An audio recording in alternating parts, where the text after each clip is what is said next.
महाराज श्री आप ही के श्रीमुख से श्रवण किया था, बड़ा दिव्य भाव कि जहाज में कोई व्यक्ति एक बार चढ़ जाए, अब उसके बाद आनंद से जैसे घर में रहते हो वैसे ही जहाज में भी रहो, व्यवस्था होती है।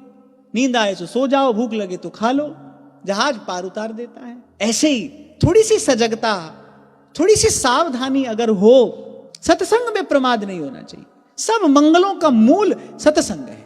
नश्वर और सनातन का बोध, यही तो विवेक है, और सत्संग से ही प्राप्त होता है।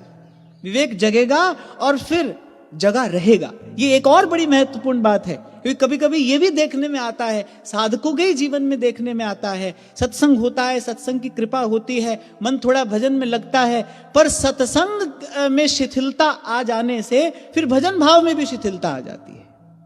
इसीलिए श्री ध्रुवदास जी ने कहा, रसिकन को संग करे निस्दिन, और फिर बल देकर कहा, या मैं प्रमाद न करे। जंगल में कोई जाता है, लकड़ी बीनने के लिए चूल्हे में जलानी है तो लेकर आता है, और घर गृहस्थ में राख का क्या प्रयोग होता है, जूठा बर्तन उससे मांजा जाता है। और वही लकड़ी किसी यति के, किसी तपस्वी के, किसी साधु के हाथ में पड़ जाए, वो लेकर आएगा। आप यहां धूना का दर्शन करते हैं, उसमें डालेगा, लेकिन वो जो अवशेष है फिर वो राख नहीं है, फिर वो दिव्य विभूति है। बड़े बड़े महापुरुष भी उसको बड़े आदर से सिर पर धारण करते हैं। ये जीवन की लकड़ी किसके हाथ में पड़ी, ये बड़ी बात है। किसका संग हुआ, सत्संग मिला, कार्य सिद्धि हो गई।